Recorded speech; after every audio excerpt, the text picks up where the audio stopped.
Welcome, friends. Today we are talking about surface area of prisms and pyramids on this episode of Mr. Johnson's math class.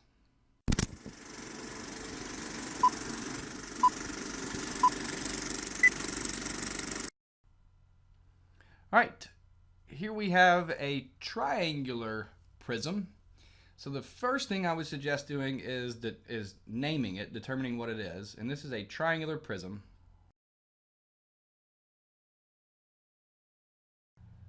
And if we were to make the net of this triangular prism, it's going to have two triangular bases. And that's what you can see here. So here's one of the triangular bases.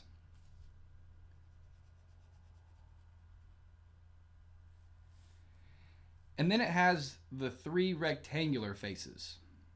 And these are not all congruent, so that's going to change how we solve this just a little bit. So again, I'm just going to start by labeling the measurements in here. We have one side that's 5, so this would be the right angle of our triangle. And I write that in because it's going to kind of help me visualize where the numbers all go. So one side of our triangle is 5. One side of it is 12. And then one side of it is 13. That's this part here.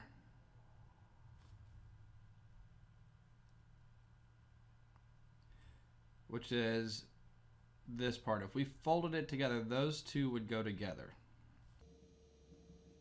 And then you have like the depth of it. Because remember, a polyhedra has length, width, depth. And the depth of this one, and that's 14. So that's the depth of space. Really, it's the depth of the triangular prism. And go ahead and sketch in what this measurement is, because if we were to fold it together, those two edges are going to come together. So that's 5. All right, so we have 2 triangles, 3 rectangles. First thing I'm going to do is start by finding the area of the triangles. Quick review, the area of a triangle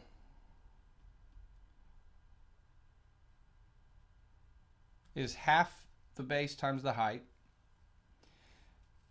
So for this, the height would be 5, the base is 12. Remember where that right angle is, helps us figure that out. So I'm going to do 5 times 12.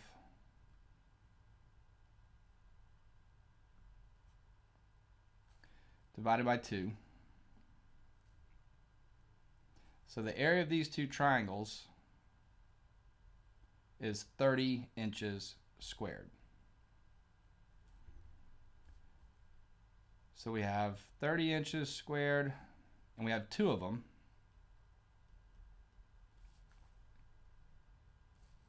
So I'm going to add that to my list here because we got to add all the sides together.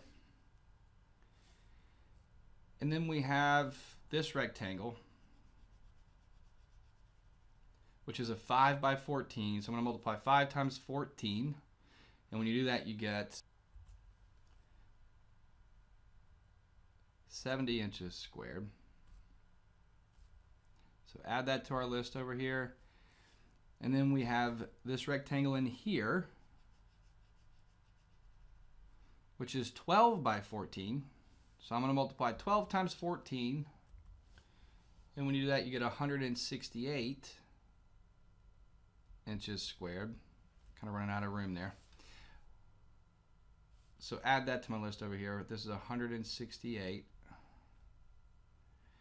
And then we have this 13 by 14 rectangle here.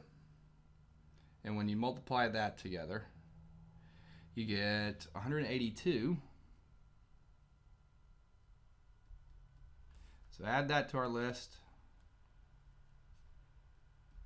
And now I'm going to add all those together. So 30 plus 30 plus 70 plus 168 plus 182. And that gets you a surface area of 480 square inches.